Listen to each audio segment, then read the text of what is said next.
Olá, está começando mais um Pod Bicha. E esse programa é um programa especial, porque o nosso querido Ivan Pereira está em viagem, investigando novidades que logo logo vocês já vão saber. Nesse programa, ele vai ser dedicado a um pilar fundamental para quem quer construir um mundo melhor. Um mundo com mais diversidade, um mundo com mais equidade, um mundo com mais pluralidade. E a gente não consegue avançar nesse mundo sem esse pilar que é a educação. Eu vou chamar aqui um grande intelectual negro para abençoar esse episódio e, com as palavras de Nelson Mandela, a gente tem que lembrar que a educação é uma das grandes armas que a gente tem para transformar esse mundo. Então, hoje, para me acompanhar nesse episódio para lá de especial, eu tô com duas mulheres negras assim, ó, de alto gabarito, que é a Gláucia Vaz. Ela é professora da Universidade Federal do Rio Grande do Sul, pesquisadora do CNPq e da Fundação Araucária. Ela também desenvolve pesquisas da área das relações étnico-raciais e é ativista do movimento negro. Eu também tenho a participação da queridíssima Tainã Rosa. Ela é nascida de uma família de contadores de história, ela é pedagoga e tem especialização na língua portuguesa e literatura na educação básica. Mestrada em letras com ênfase nos estudos literários decoloniais. Ela também é fundadora do podcast e da coleção de livros A Cor da Voz.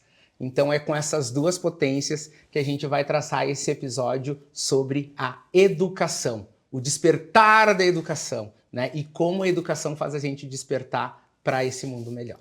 Como é de costume, a gente sempre inicia o nosso programa fazendo a autodescrição, para que vocês possam saber como está a nossa beleza hoje. Então, eu sou o Leonardo, um homem negro de estatura média, eu sou careca, tenho olhos pretos, uso um bigodinho feitinho na régua, tenho um cavanhaquezinho também.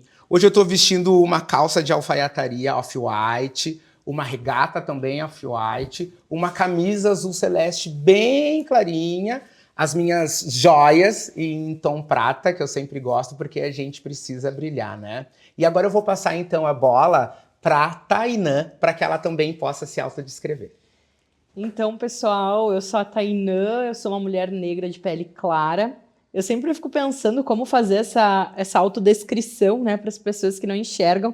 Eu fico pensando sempre que a nossa cor tem a ver com calor, né? Então, eu sou um calorzinho médio, tô do morno pro quente, tá? E tenho cabelo cacheado, bem cacheadinho. Hoje ele tá com os cachos bem abertos, mas eu tenho um cacho bem fechadinho. Tô toda vestida de verde, que é a cor da nossa grama e também, para quem é de religião, a cor da Umbanda, né? Uma das cores mais representativas que tem a ver com natureza. Tô de turbante na cabeça, mas só uma volta de turbante, de relógio e de anel. E agora, então, chegou a vez da Glau. Por favor, Glau. Bom, eu sou uma mulher negra. Sou uma mistura de Beyoncé com Thaís Araújo. Olha! E que mistura é essa, hein? Não sou nada modesta, né? Mas eu sou uma mulher negra, tenho uma pele bastante... Eu considero que seja escura, mas não tão retinta assim. Mas eu acho que eu tô bem quente, né? Pegando a referência da Tainã. Tenho o cabelo crespo, longo, né? Cabelo bem crespinho. Agora tá preto, né? O cabelo escuro. Bom, é isso. Estou de batom, maquiagem, unha, enfim. É isso, né? É isso. Porque a gente precisa estar belo. Exatamente. Bom, então, para iniciar essa pergunta, eu vou começar com a Glau, porque a Glau, ela participou de um momento muito importante da história, digamos, recente do nosso país, né? Eu sou um homem negro de 40 anos e nos últimos 6, 8 anos, eu tô tendo que reaprender muita coisa.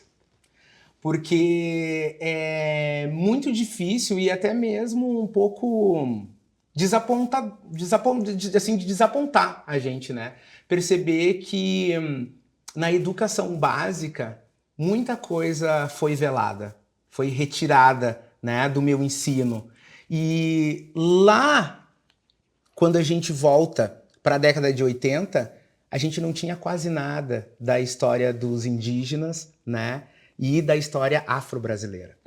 Então a gente tem uma lei, né, que é a 10.639, né, que chega para contornar esse grande problema.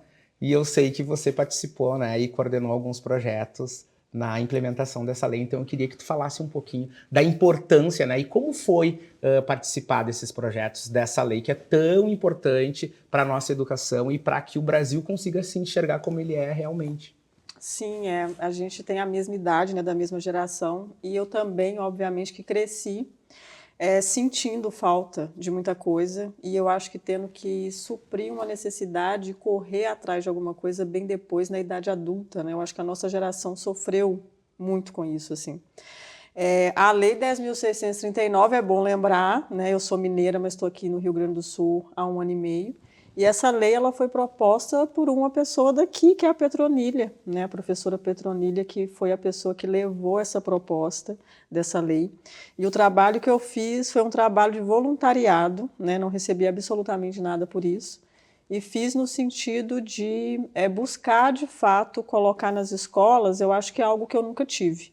E que se eu tivesse recebido essas ferramentas no meu processo de formação, na idade, quando eu era criança e na minha adolescência, eu acho que eu teria, talvez, sido mais protegida, me sentido menos violentada com essas microviolências que nós, mulheres negras, pessoas pretas, passamos no nosso dia a dia. Então, de fato, a educação é muito importante, porque a gente não está falando só de um processo formativo, mas é um processo de mudança de cultura e de ideias no nosso país. Porque, veja bem, né, antes de entrar na lei, mas eu acho que é importante a gente pontuar o quanto que isso é difícil, a transformação, porque a gente vem num contexto histórico de um país que a gente teve pessoas negras tratadas como objeto durante 358 anos. Então, quase 4 séculos da nossa história, né? Então, quase 4 séculos, então a gente tem aí menos de 200 anos, 124 anos, de um processo em que essas pessoas deixam de ser objeto para tentar serem humanizadas. Então, quando a gente fala da luta antirracista, a gente está falando de um processo de humanização de pessoas, de corpos que não eram considerados humanos, que eram subjugados, colocados em situação degradante.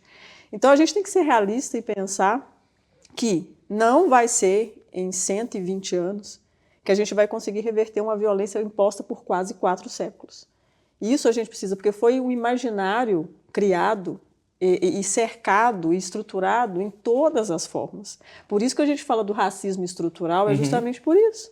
Porque ele tem pilares, né, de uma estrutura enorme que segura e sustenta historicamente na memória, na maneira de agir das pessoas, na subjetividade de pessoas brancas em relação às pessoas negras, na própria subjetividade da pessoa preta em relação a si mesma, de às vezes se sentir incapaz ou menor, porque a gente também é afetado por isso.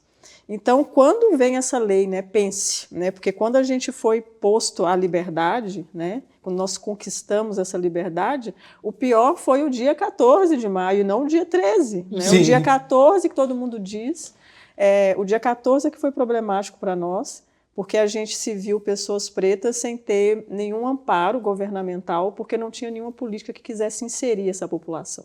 Então, você vê uma população enxotada de uma situação e enxotada da sociedade e colocada, de fato, à margem da vida social, à margem da cidade, né? Sabe que eu já até comentei aqui, né, que eu gosto de dizer que é a lei do abandono, né? Exatamente. É uma lei do abandono. É a lei do total abandono, assim como se a gente retomar todo o histórico de legislação durante o período de escravidão, que eu acho que tentava amenizar ou mostrar uma benevolência, né, das pessoas brancas em relação às pessoas pretas escravizadas, tudo era uma historinha, assim.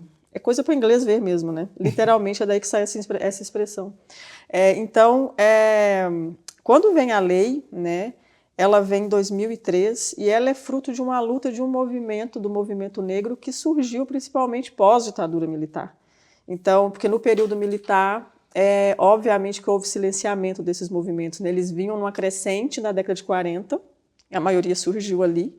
Inclusive, aqui no Rio Grande do Sul tem uma história também muito profunda, né, em relação aos movimentos. E quando ressurge, ressurge aqui também.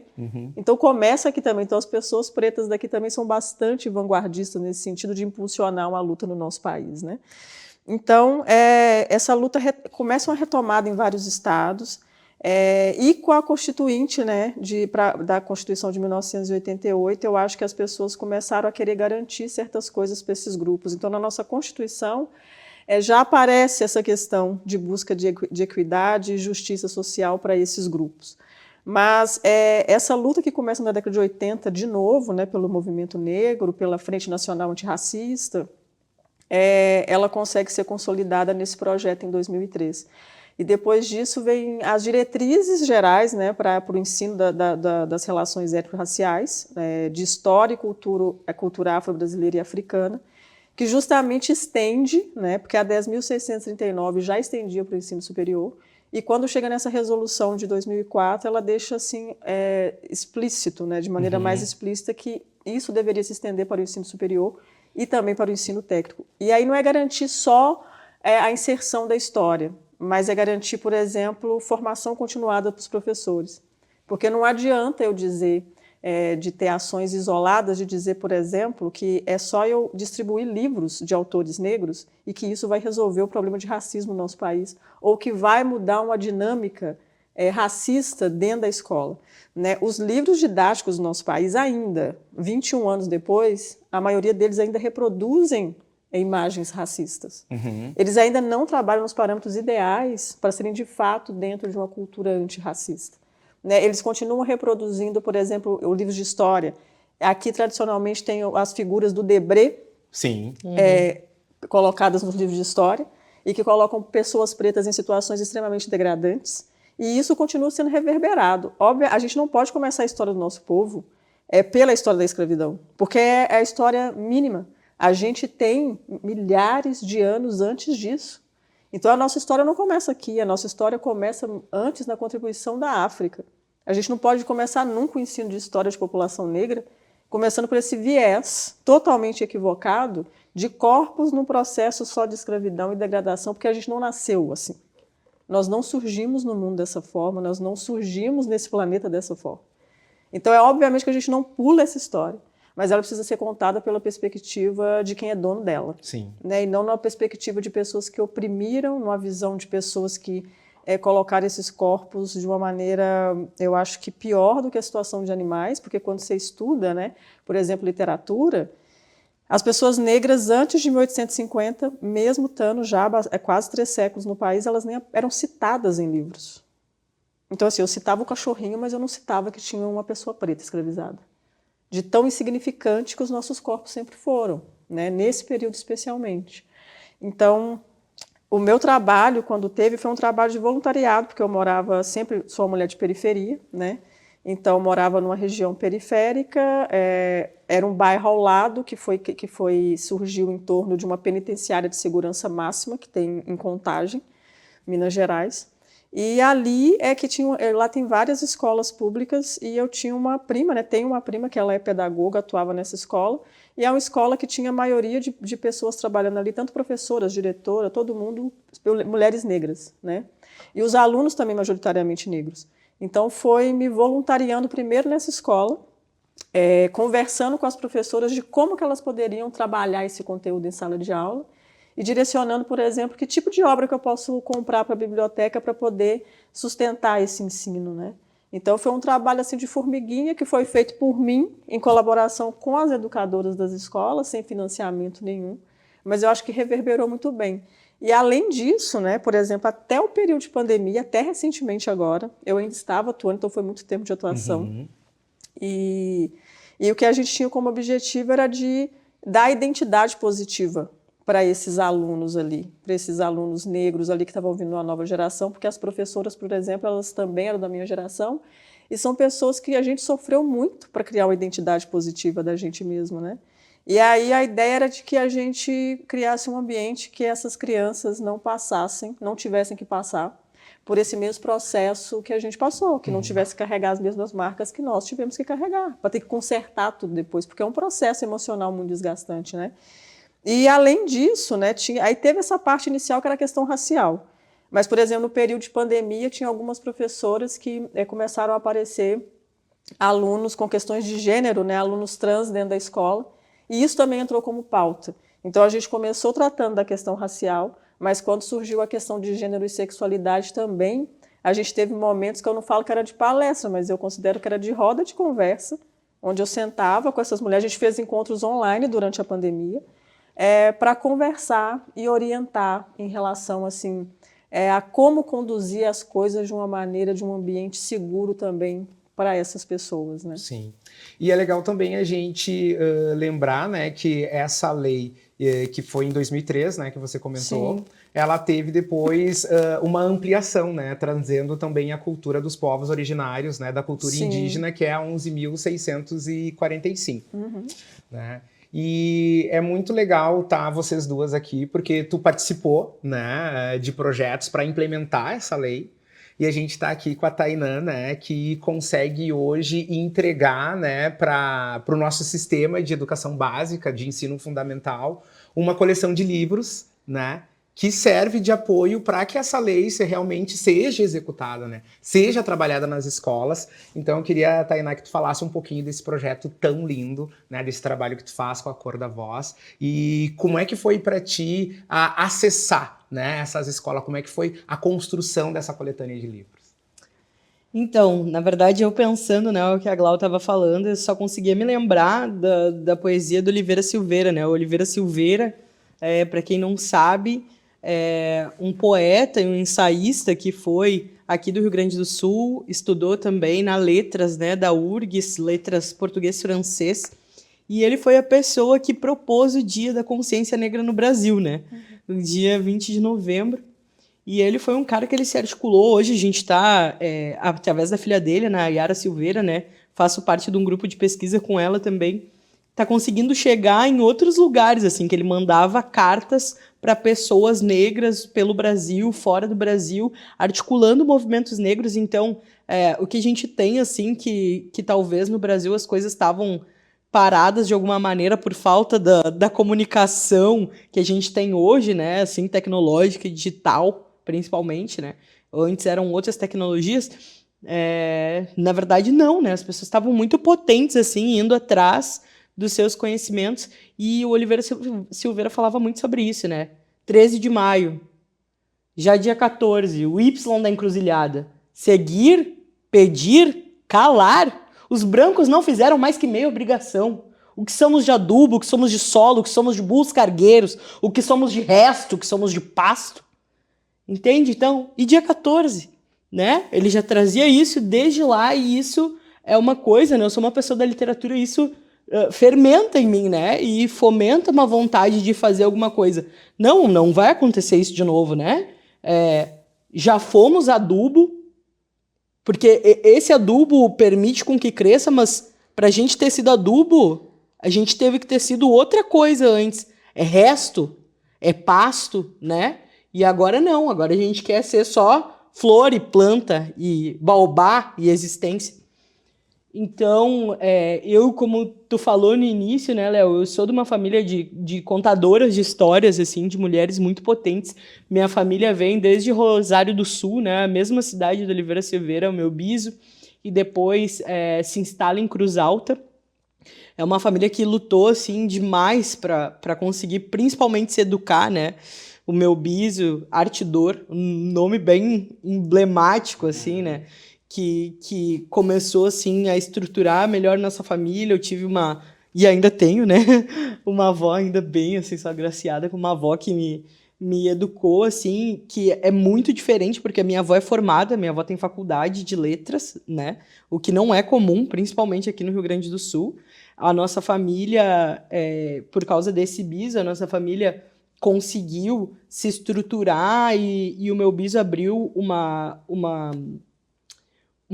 empresa, né, sindical de sabão, porque no interior a gente vende muito porco, muita vaca e tudo mais, então se fazia sabão, assim, e aí conseguiram fazer a sua própria educação, né? Então eu cresci ouvindo que os direitos sociais, os direitos humanos, a educação faz parte da nossa vida e a gente consegue mudar coisas, né? O meu biso, ele veio de uma família de 8 filhos, se instalou em Cruz Alta, conseguiu trabalhar, aprendeu a ler junto com as pessoas brancas com quem ele trabalhava, e aí instituiu, sindicalizou uma empresa de sabão, conseguiu pagar a educação. Minha avó estudou em escola de freira, né? Conseguiu pagar uma educação privada para minha avó, deu dinheiro para minha avó vir para Porto Alegre para comprar um apartamento para fazer a faculdade dela na FAPA, né? Que ainda tem aqui no Rio Grande do Sul. Então, eu vim dessa realidade, assim, que já é muito diferente.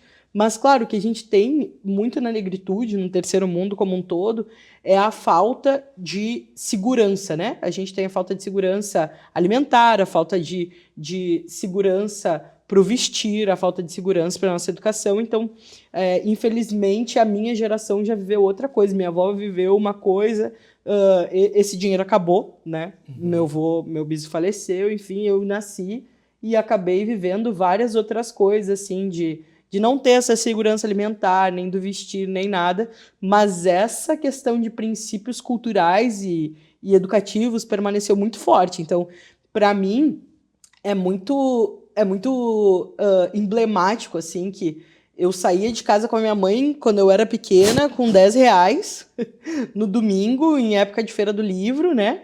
Pegava R$10, só tinha o dinheiro da passagem, e passava o dia inteiro na Feira do Livro, com a mochila cheia de comida e água e suco. Minha mãe preparava tudo que eu sabia que não dava para comer na rua. Comia lá, às vezes dava para comprar. Tinha que escolher, né? Tinha 3 coisas. Hoje em dia tem tanta coisa na Feira do Livro, né? Mas quando eu era pequena tinha algodão doce, churros e pipoca. Então, cada vez que eu ia, eu podia escolher, quando tinha dinheiro, eu podia escolher um dos 3 que a minha mãe me dava, assim, e comia tudo o restante que veio de casa, assim. Mas mesmo que não desse para comprar livros sempre, eu podia ver, eu podia participar dos espetáculos de teatro, tinha oficina de desenho, tinha oficina de bonecos. Então, a primeira foto que eu tenho na Feira do Livro de Porto Alegre, eu tinha 15 dias de idade, né? Então, fui em todas, enquanto eu estive, né, em Porto Alegre, tirando as épocas que eu estava em intercâmbio, estava morando fora, eu fui em todas as Feiras do Livro de Porto Alegre, né?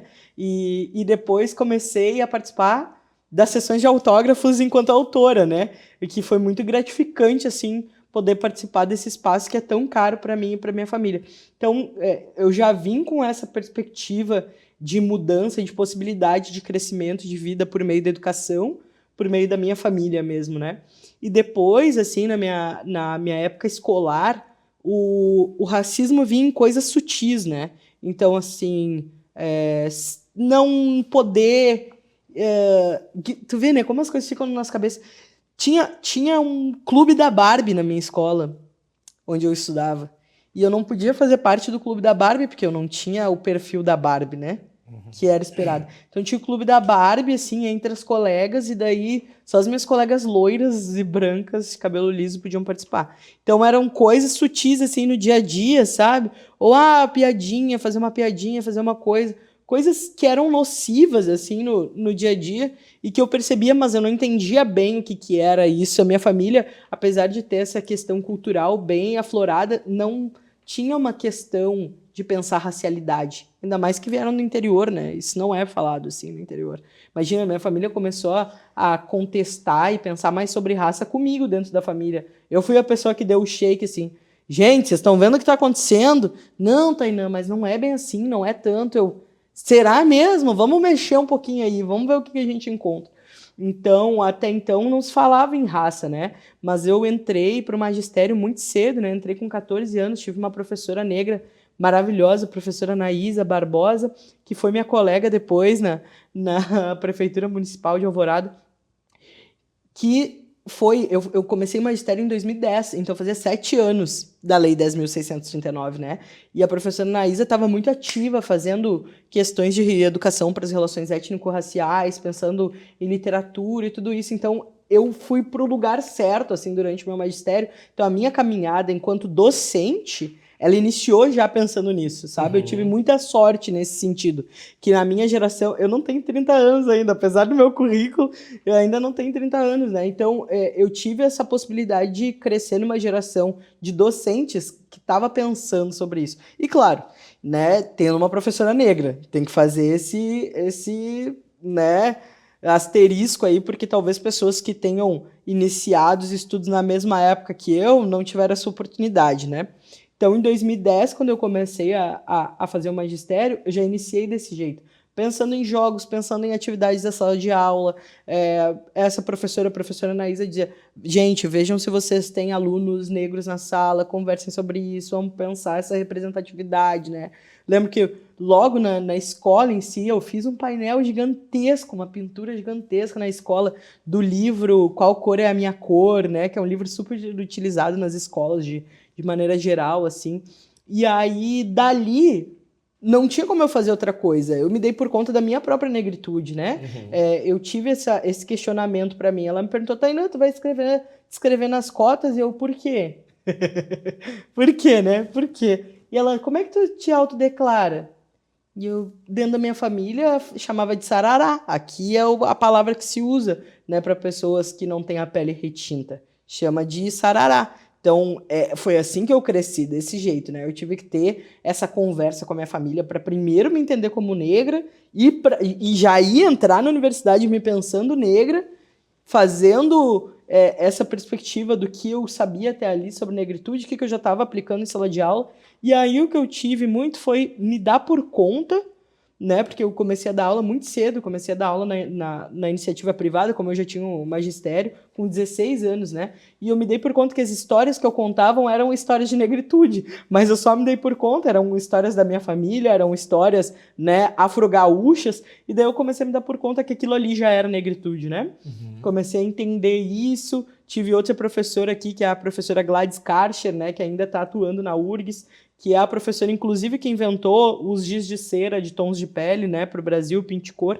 E eu fui monitora dela nessa época, assim, que foi outra pessoa que me apoiou muito, assim, né, que eu comecei a pensar livros, ela trouxe muitos livros para mim, eu comecei a ser monitora de literatura dentro da URGS, via que o que eu já estava fazendo era contação de histórias, que eu já estava empregando narrativas negras, então acho que tudo isso foi uma crescente que veio muito da minha história própria, né?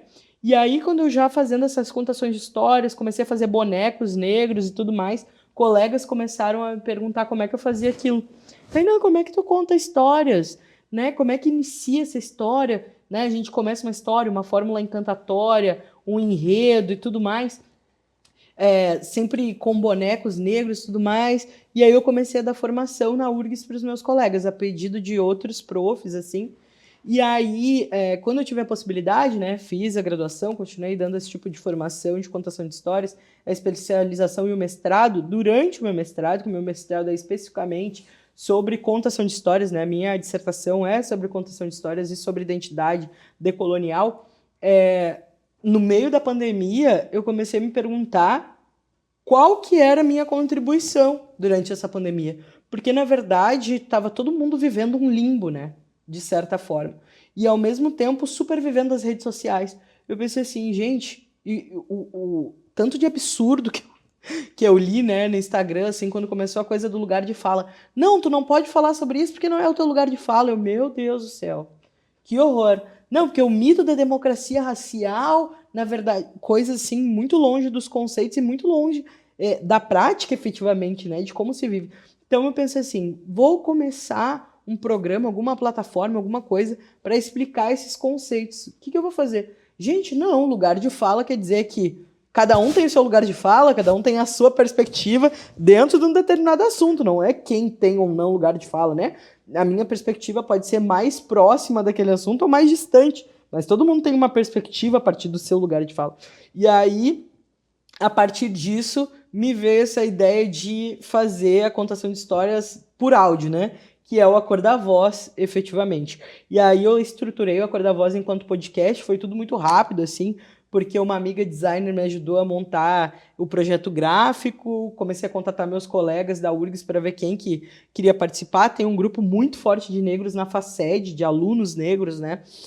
dentro da Faced, então eles foram os primeiros a começar a aceitar, assim, né, participarem do programa, e aí eu comecei a estruturar já enquanto temporadas, que ao mesmo tempo, isso ali em 2020, eu também estava dando aula, né, em sala de aula, eu sempre dei aula por projetos, eu faço pedagogia de projetos, e geralmente eu fazia pelo menos 6 meses do ano só projetos negros. Então, como efetivar projetos negros na educação básica com todas as disciplinas? Isso pode parecer bem difícil assim no início, mas enfim, a gente pega a mão, né? Então, desde conteúdos, a gente tem conteúdos, né? Agora tem a Base Nacional Comum Curricular, que mostra aí, sei lá, tem que trabalhar sistema solar. E aí tu fica pensando, gente, o que tem a ver negritude e sistema solar? Tá, mas quem é que inventou o relógio de sol?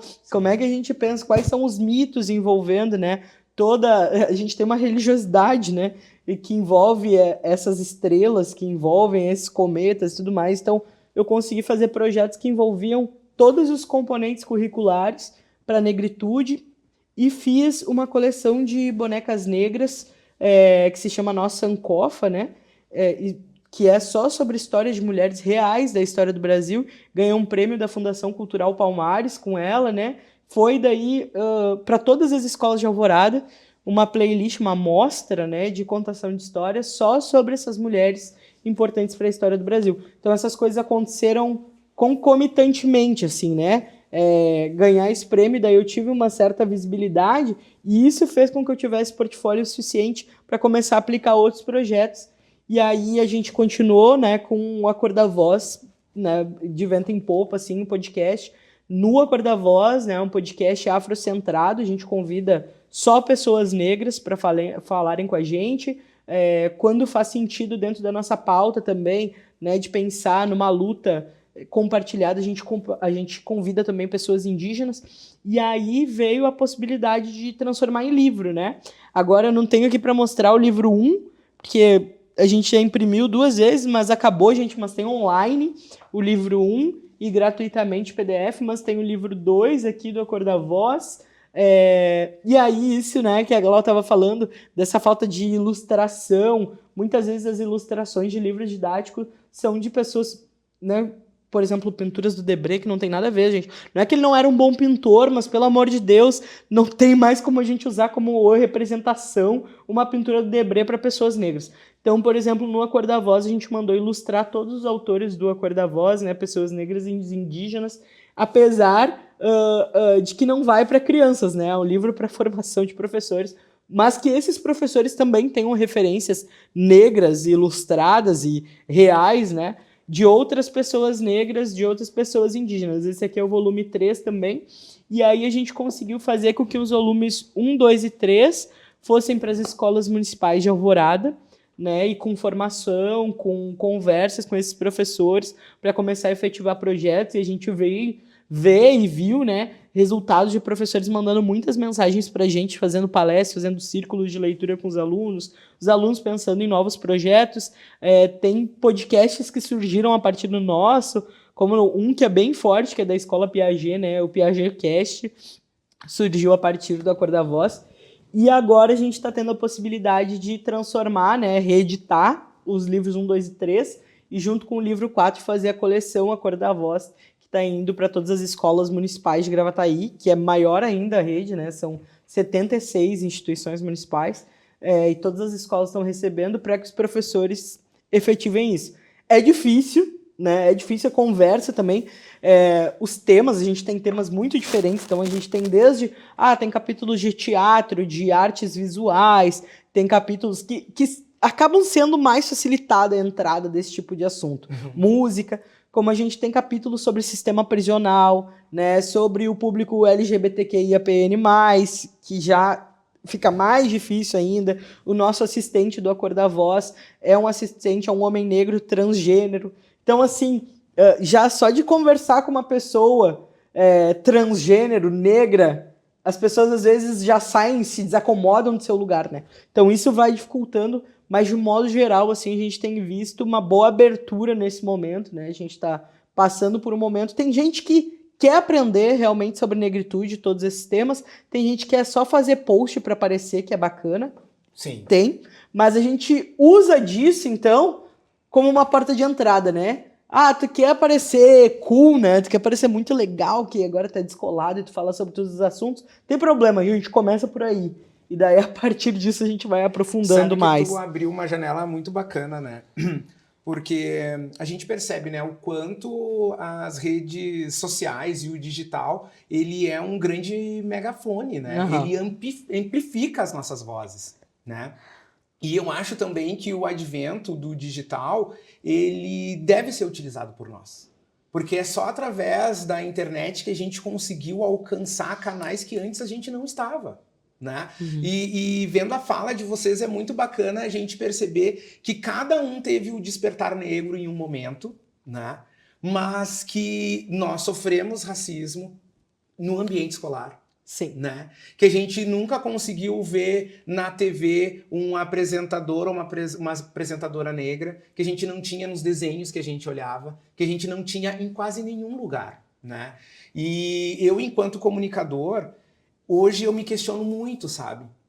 Sobre o papel da publicidade, o papel do mercado, porque é a publicidade que constrói gosto, que constrói padrão, né? Então hoje a gente vê essa abertura e o quanto é importante essa lei que começa nas escolas, na educação, que vai gerando um despertar, que vai alimentando e que vai criando potências que vão questionar o mundo que a gente vive, né?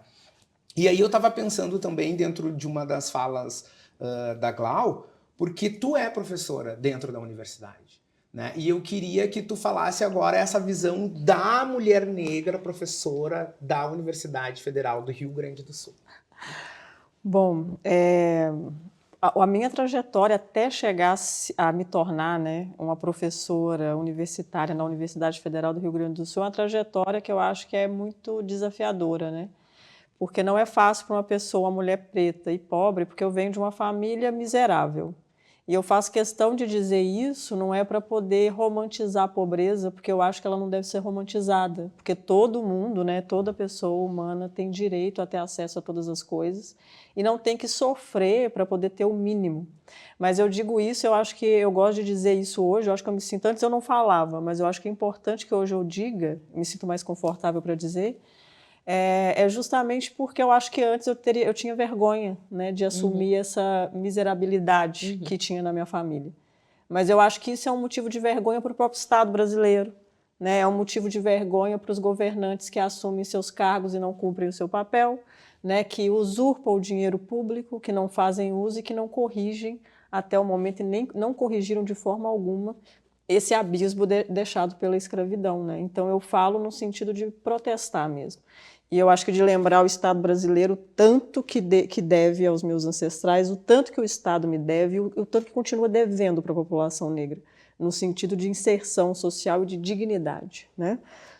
Então, vindo dessa família miserável, né, para eu chegar a fazer uma graduação, mestrado e doutorado, eu sempre tive que fazer isso trabalhando, né? Não dava para fazer de outra forma, então passei por essa coisa de ter que equilibrar trabalho e estudo. E, por vezes, eu tive que abdicar do trabalho por um tempo para poder viver de bolsa, né? Porque eu queria muito me tornar professora. Então, sempre quis ser professora, né? Então, e queria ser professora justamente porque, primeiro, porque eu gosto de estar com as pessoas. Eu gosto dos meus alunos, gosto de gente. Inclusive, eu tenho que mandar um beijo para os meus alunos, que eles vão todos assistir. E eu trato todos como filhos meus, assim, porque eu acho que eu não sou uma professora nada tradicional, mesmo, né? E eu acho que por isso que eles gostam tanto de mim e o meu trabalho é um passeio. Então, quando eu estou em sala de aula, eu não sinto que eu estou trabalhando, eu estou passeando, né? E nesse período que eu estou aqui, eu tive a manifestação, eu acho que maior do resultado de educação, porque a maioria dos meus alunos na URG são alunos brancos. Eu tenho poucos alunos negros, até mesmo pela configuração da população do Estado, né? Mas a gente sabe também as desigualdades que impedem a população negra de chegar à universidade. Mas a educação antirracista, a gente trabalha primeiramente para que o nosso povo progrida e se sinta confortável nos ambientes, se sintam dignos. Mas a educação antirracista, ela promove igualdade, segurança para pessoas que não são negras também. Então, eu aplico a minha educação antirracista e eu vejo resultados nos meus alunos não negros, né, que são a maioria. Então, eu vejo, talvez com um pouco mais de esperança, que talvez em certo momento tinha se perdido, que de fato é possível a gente reverter certas situações nessa nova geração que está vindo, né? Então, atuar na URGS como professora negra não é fácil. É um sistema que, assim como o nosso país, reproduz racismo, né? No ano passado, passei por uma situação de violência, né, institucional, de racismo dentro da universidade. E estar lutando ainda contra isso é uma situação muito difícil, porque você percebe que uma mulher negra que tenha a ousadia de denunciar abusos, ela sempre vai ser, as pessoas vão tentar empurrar ela para reverter a situação e colocar num lugar de algoz e não de vítima, né? Não no sentido de me vitimizar, porque eu acho que vítima eu não sou. Eu sou a pessoa que reage a qualquer tipo de abuso e violência, né? Eu não me deito e não me permaneço nas situações de violência. Eu acho que isso é importante, a gente, enquanto corpo negro, entender que a gente precisa se movimentar além das situações de violência. Mas ser a professora negra, dentro da URGS especificamente, e dentro da unidade que eu trabalho, para mim, eu tive retornos que eu nunca pensei ter, porque eu só queria entrar em sala de aula e ensinar. As disciplinas que eu dou aula são disciplinas assim que a maioria acharia extremamente chatas, né? Eu dou aula na área de gestão de bibliotecas, né? E aí, parte de gestão, eu falo sobre teoria geral de administração, né? E falo sobre outras questões como gestão de coleções, né, de bibliotecas. Então, são disciplinas que seriam muito teóricas, essa coisa de pensar muito. E durante esse processo, o fato só de eu ser uma professora negra, isso reverbera no que os meus estudantes apresentam, porque não precisa de eu falar de raça para poder implementar uma educação antirracista. Basta só eu ser isso que eu sou e dizer isso para os meus alunos o que eu sou e todos os atravessamentos que eu tenho. E quando eu chego em sala de aula, desde o primeiro momento, é esse o exercício que eu faço de humanizar. A universidade ela precisa ser humanizada.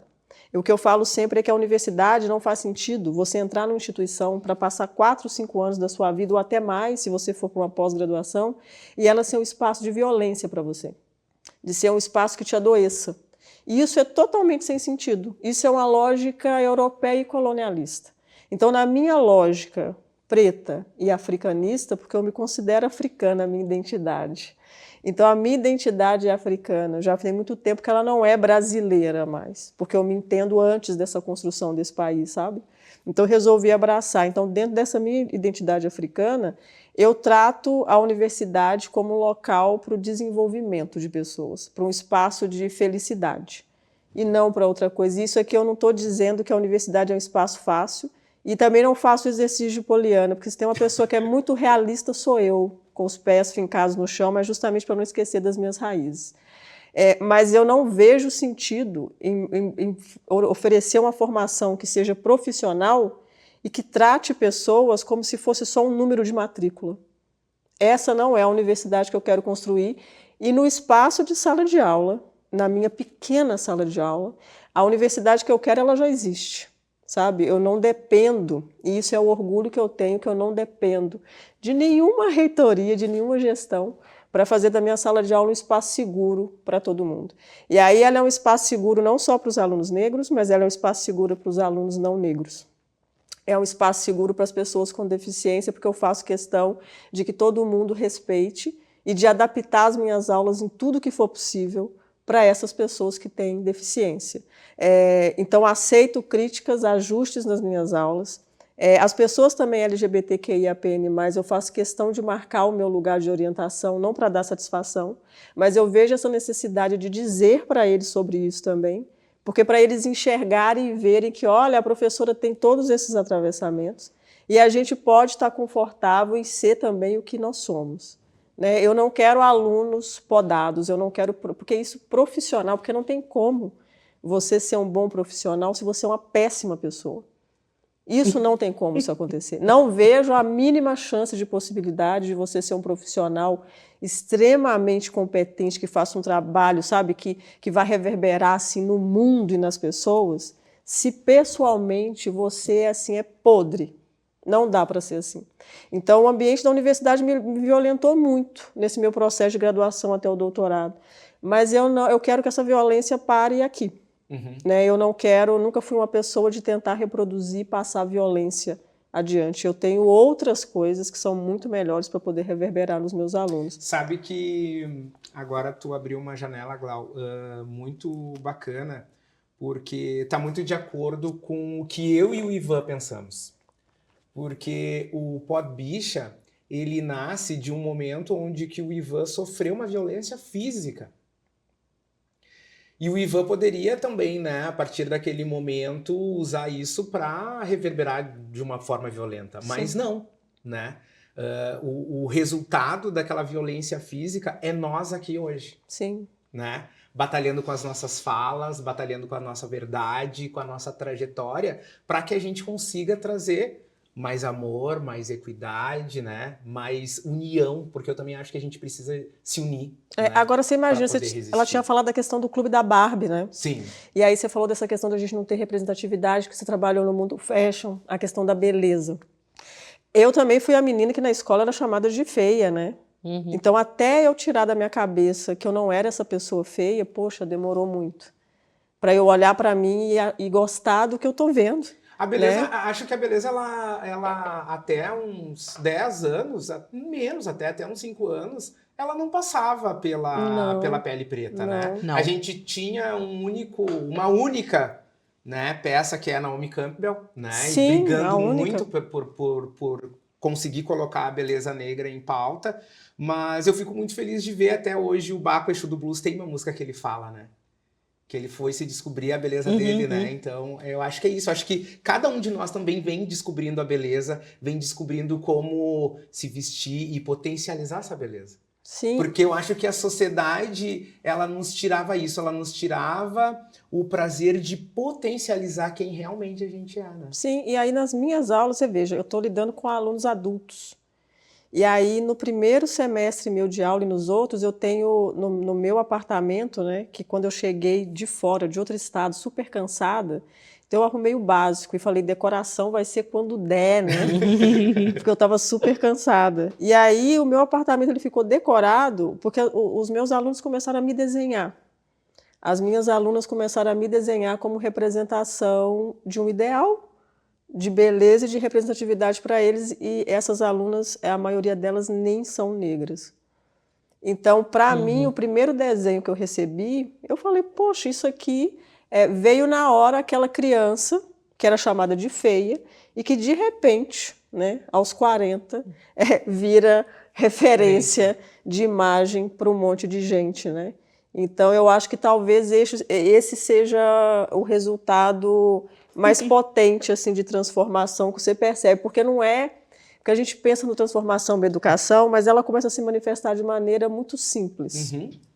Né? Então, eu acho que... às vezes, e né? sutil, mas só que eu tenho certeza que os meus alunos, quando eles forem trabalhar, e daqui a 5 anos, quando eles se formarem, estiver atuando e trabalhando com pessoas, eu tenho certeza que eu vou estar colocando no mercado profissionais muito mais humanos e muito melhor preparados para poder garantir, eu acho que, de fato, promoção de justiça assim, no nosso país. Então, eu acho que essa é a minha grande ambição, sabe? Deixar pessoas preparadas para a promoção, de fato, de justiça no nosso país e não deixar que nenhum direito seja regredido ou tirado, né? Eu acho que é isso que a gente precisa fazer. Importantíssimo. Demais, demais, demais, demais, demais. E sabe que a gente vai falando e as coisas vão fervilhando, né? Eu sempre gosto de falar que vão abrindo janelas aqui na minha cabeça. E a Tainã, ela abriu uma janelinha e que me faz também recorrer a um projeto que tu tá trabalhando nele e que eu vejo uma maravilha muito grande, porque quando a gente fala de educação também, né? A gente sabe o quanto a nossa sociedade também ela tirou as nossas potências e muitas vezes fez questão de deixar mascarado toda a beleza que está ali dentro, né? E eu tô falando dessa forma para falar das religiões de matriz africana, né? Porque muitas vezes os orixás eles estão aqui com a gente parece que não quer entender, mas eles estão com a gente. E é a nossa ancestralidade falando, né? E a gente sabe o quanto a sociedade teve um papel muito ardiloso e cruel, né?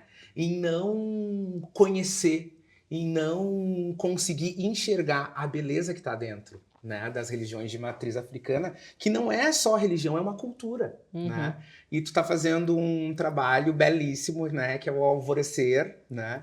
E eu queria que tu falasse um pouquinho mais, Alvorecer nos Terreiros, né?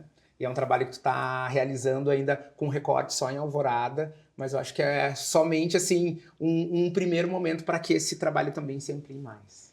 Nossa, o Alvorecer em Terreiros é um presente, né, que eu recebi da ancestralidade, assim. O meu vô, né, no segundo casamento do meu vô, ele casou com uma mulher de terreiro, né, e eu convivi muito, assim, final de semana, enfim, eu acho que tem duas coisas. Uma é como o racismo age, né, e outra é como a negritude age, como as coisas se mantêm. A minha avó, mesmo sendo uma pessoa que abriu muitos caminhos culturais para mim, ela tinha muito medo da religiosidade, quando eu era pequena, assim. E o que é um pouco confuso, porque minha avó benzia a tempestade, né? Para parar de chover, minha avó benze tempestade, minha avó coloca a cruz de sal em cima da mesa para parar de chover, enfim, várias coisas assim. E ao mesmo tempo, o terreiro em si, ser esse centro de força, ela tinha muito medo. Então, no segundo casamento do meu avô, eu ia para lá todo final de semana, eu dormia na casa do meu avô, né, numa chácara. E aí eu ouvia o terreiro, tinha um terreiro nos fundos da casa, né? E aí, muito pequeno, eu aprendi a tocar tambor dentro do terreiro, que era até proibido.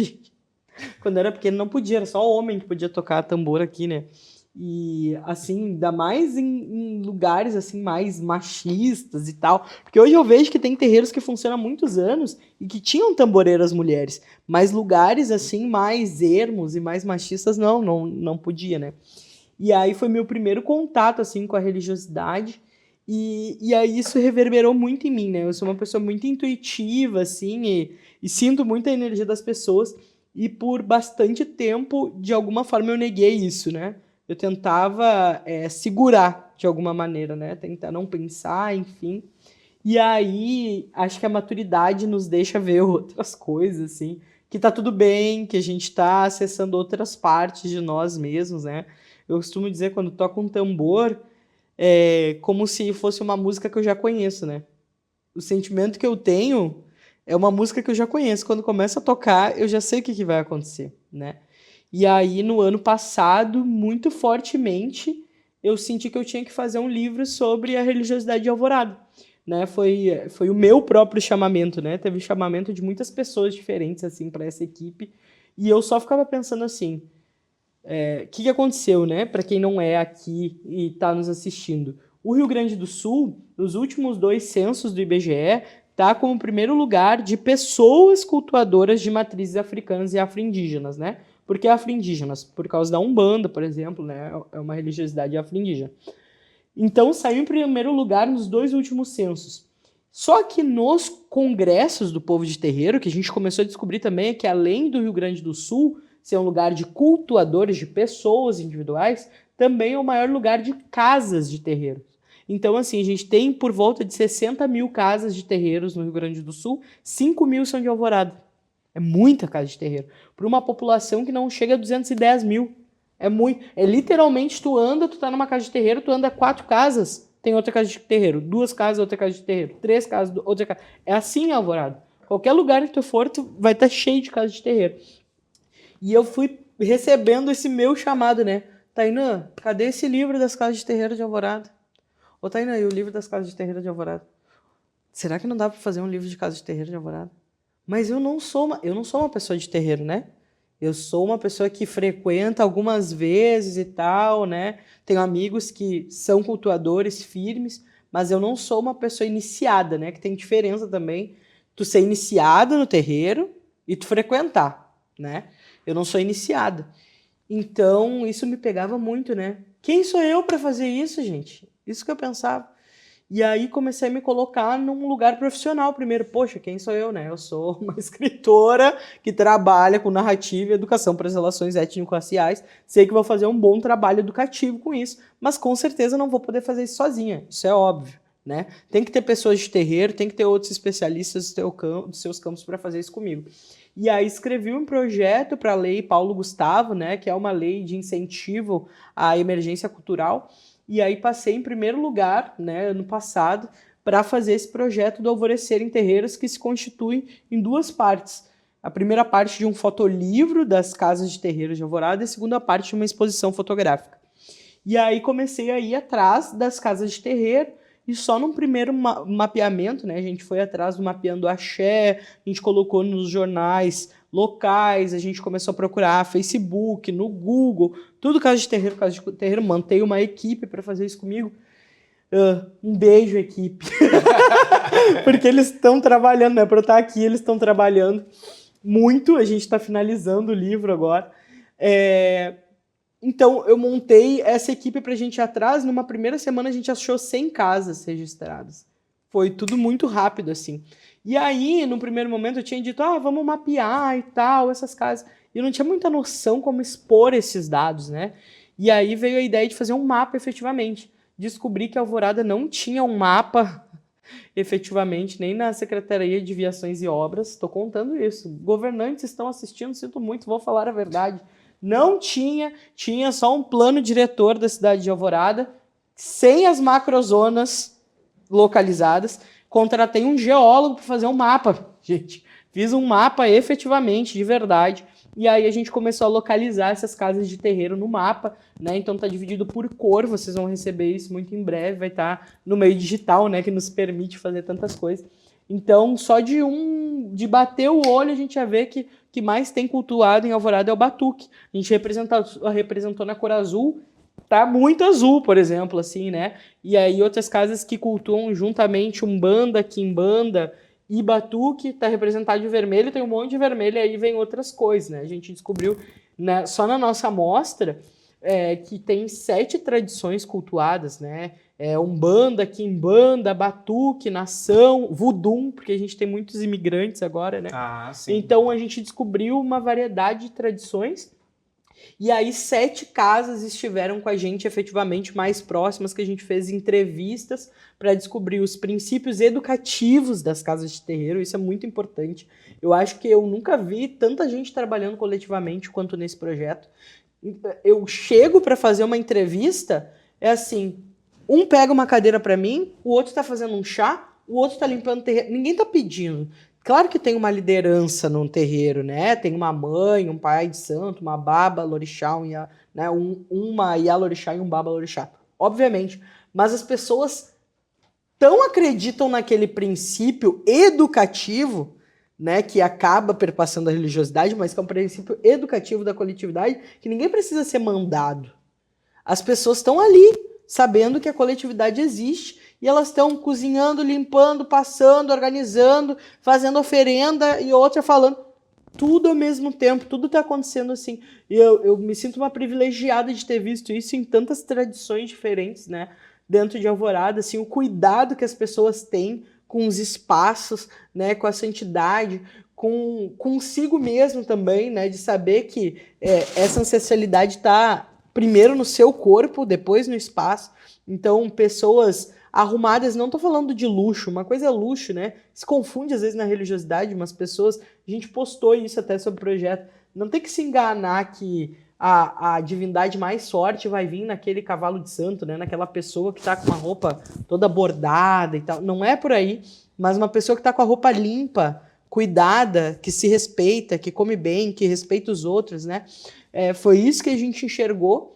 E agora a gente está tendo a possibilidade de pegar esse livro, que é um livro chique, de capa dura, papel couché.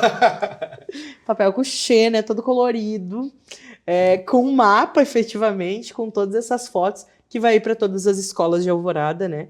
E a exposição fotográfica também, que vai ficar aberta ao público, com quadros enormes, né? Quadros tamanho A1, assim, de 84 centímetros, quadros enormes. No Céu das Artes, que é o primeiro museu que abriu em Alvorada ano passado, em setembro do ano passado. E agora a gente está vindo com tudo na programação, assim, né? Fazendo 1 milhão de projetos e todos eles vão acontecer nesse espaço. Então eu tenho muita gratidão, assim, né? De ter podido fazer isso por nós, assim, ancestralidade.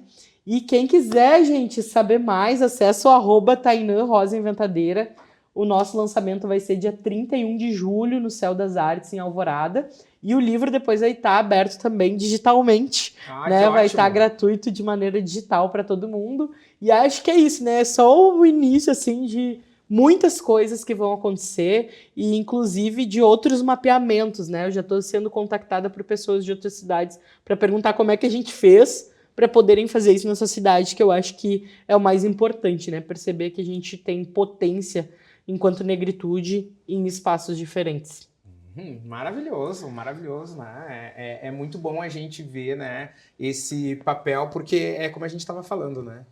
A Tainã é uma pessoa que hoje consegue permear por esses espaços, entende a importância de registrar, né, isso tudo. Porque muitas vezes essas informações estavam todas soltas, todas jogadas lá, e precisa de alguém, né, para pegar esses dados e realmente transformar em informação, né?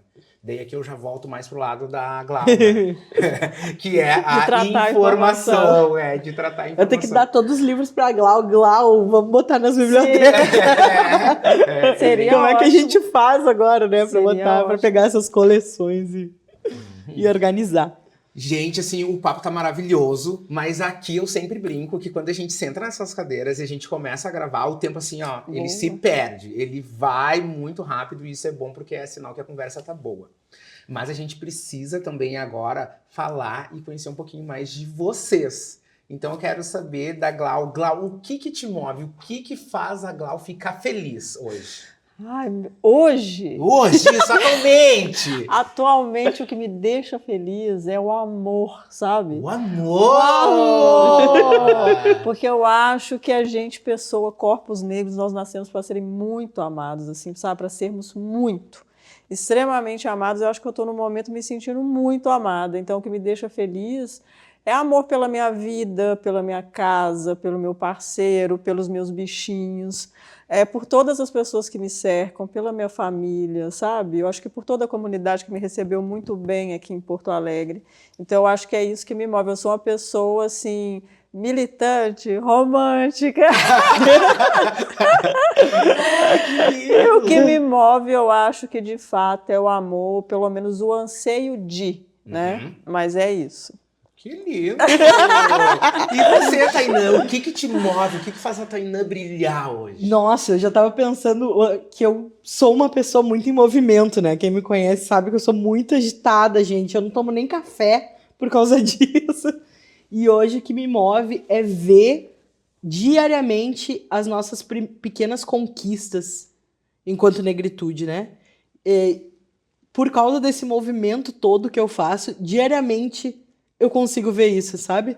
Pequenas coisas. A Glau tava falando do desenho, eu logo pensei, assim, quantidade de desenho que eu tenho dos meus alunos, me mostrando enquanto mulher negra com roupa colorida. Eles sempre me botam com brincão, né? Agora, teve a minha saída da escola agora, né? Acabei de sair para ir fazer o doutorado. E eu ganhei um monte de brinco. Assim, que é algo específico. E só de mostrar isso, é eles percebendo essa beleza que uma mulher negra pode ter e que eles podem ter, né? Então eu acho que o que me move hoje é perceber as nossas pequenas conquistas, sabe? Talvez a gente fique pensando que a gente precisa de algo muito grande, assim, para parecer que as coisas estão andando, né? Mas hoje o que me alegra é ver que as pequenas coisas já estão acontecendo.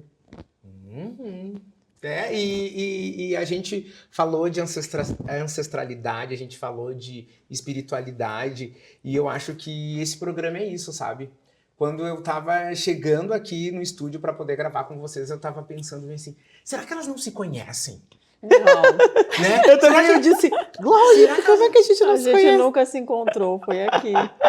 Então, eu acho que é isso, sabe? É essa união, né? É essa conexão que o próprio universo trata de fazer, né? Sim. E como é bom ver isso que a Tainã estava falando agora, né? Cada um dentro do seu espaço, cada um dentro do seu recorte, mas todos vislumbrando esse mundo melhor, cada um batalhando da sua forma, né? Para que a gente consiga transformar esse mundo, esse país, essa cidade, esse estado, e que está passando por um momento tão difícil, né? E que hoje um dos pontos que mais me traz aflição, assim, inquietude, é a interrogação de quem são as pessoas responsáveis para a reconstrução desse Estado, né? Então eu também quero olhar para quem está assistindo esse programa e vejam aqui, ó, a gente também precisa estar, tá, no planejamento da reconstrução desse Estado. Não esqueçam que os negros construíram esse Estado. A gente construiu esse Estado e esse país, né? Então é importante que a gente seja chamado, enquanto profissionais, enquanto o conhecimento e as habilidades que a gente tem para construir esse planejamento de uma reconstrução. Será que todo esse cataclisma que aconteceu não é um estopim para que a gente faça uma reconstrução verdadeira, com mais pluralidade, com mais verdade, né? Eu acho que esse é o momento da gente questionar muito e tensionar o Estado. Porque eu acho que tá na hora da gente dizer esse chega, né? Chega da gente ser visto só como o operacional, né? A gente é capaz de criar estratégias, de pensar uma sociedade, de pensar um mundo, muitas vezes fora, né, dessa reta e dessas bases eurocêntricas que a gente tem, né? Talvez o segredo para a gente construir coisas melhores esteja, né, nos nossos ancestrais, esteja na África, né? Sim, eu acho que eles já deram a resposta para a gente, eu sempre acredito nisso, né? Eu acho que toda vez quando a gente vai buscar, né, conhecer, por exemplo, autores negros, eu costumo gostar de assistir entrevista dessas pessoas. Eu acho que é legal você ler o livro, mas, por exemplo, eu gosto de ver a Lélia Gonzalez falando, Beatriz Nascimento falando em Sim, é diferente, né? Porque aí você conhece a essência dessas mulheres, e aí você começa a perceber que as inquietações que elas tinham é a mesma que a gente tem. E elas deram a resposta. Mas antes disso, os nossos ancestrais também deram a resposta, né? E eu acho que a resposta é olhar para a gente mesmo. Eu acho que não tem resposta fora, né? Eu acho que a resposta está toda dentro. Ai, que lindo, que Né? lindo. Então, acho que agora a gente está assim, chegando realmente no finalzinho. E eu quero abrir o espaço para agradecer novamente a cada uma de vocês. E também abrir, Glau, para que tu deixe uma palavra para os teus alunos, né? Para toda a comunidade acadêmica que tem esse contato contigo. Então, por favor. Olha, eu quero deixar um recado para os meus alunos, porque eu tenho certeza que todos vão assistir, vão comentar, porque eles me adoram, todos. Se alguém disser que não gosta, é perigoso ser reprovado. Mas eu quero agradecer, né? Os meus alunos, eles são a razão de eu estar tão assim certa de que eu tenho que continuar nesse caminho, apesar de que eu acho que eu tenho que deixar a reivindicação de que as universidades precisam se reformar. Assim como várias estruturas do nosso país, né? A gente precisa lutar agora por uma universidade humanizada, com pessoas negras à frente dos cargos representativos da universidade. Então, eu acho que os alunos eles são um ponto fundamental para ajudar nesse direcionamento, porque é eles que vão tomar o lugar da gente daqui a pouco, né? Eu espero que os meus alunos sentem no lugar que eu estou sentando hoje. Eu estou formando eles para isso. Espero que eles cumpram essa meta e realize esse meu sonho. Então, eu quero agradecer, eu acho que pela troca, porque esse processo de ensinar não é uma coisa que vai só de um lado, né? Porque eu aprendo muito com eles, eu me sinto super jovem estando ao lado, porque eu amo a juventude deles, né? Ao contrário de muitos professores que não gostam de alunos muito jovens, eu sou apaixonada pelos meus alunos jovens, porque eu acho que eu tenho uma trajetória em que eu posso passar alguma coisa, mas eu aprendo muito com a juventude também, de me ressignificar, de me reinventar, de ouvir o funk da moda, sabe? Porque eu adoro, sempre gostei, e eu acho que os meus alunos me deixam com a sensação de constante atualização, de me sentir viva, conectada no mundo. Então, eu acho que o programa de hoje, especificamente a minha fala, eu acho que eu quero dedicar para eles. Espero que eles possam me recompensar e retribuir dia 1º volta à aula. Olha aí, hein? Então, olha só, a prof dando recado especialmente para os alunos. Então, eu vou querer esse carinho de volta, tá? Não é de graça. E agora, Tainã, por favor, as tuas. Gente, eu vou deixar, na verdade, algumas palavras, uma poesia que está no nosso livro, volume 2, da Cor da Voz. E acho que tem tudo a ver também com essa regeneração que a gente precisa viver, né? Retorno. Reconhecimento do solo, dos saberes protegidos, do legado possibilitado por braços incansáveis, regeneração dos veios, das seivas que nutrem desde as origens, as raízes, retratação do irreparável, retorno às matrizes, ao chamamento de Nhanderu, o ensejo. Gente, a gente precisa muito ser revolucionário nesse momento. E quando eu digo revolucionário é ser chamado para ação, é produzir coisas, não ficar esperando que o Estado nos chame só, mas a gente propor coisas nos editais públicos, propor coisas já nas instituições que estão acontecendo. A gente precisa não só ser parte, mas como ser criador dessa mudança que vai acontecer. Tanto aqui no Rio Grande do Sul, quanto no restante do nosso Brasil, né? Mas principalmente agora, depois desse momento climático que a gente teve. Então, ajam, sejam revolucionários, né? É assim que a gente começa a fazer alguma mudança. É isso aí. Eu vou pedir pra gente dar as mãos nesse momento, que é já assim, ó, tradicional dessa segunda temporada do Pod Bicha. E eu quero relembrar a todos que esse episódio onde a gente tratou de educação e relembrar que a educação seja o despertar para um mundo melhor, porque a gente pode bicha!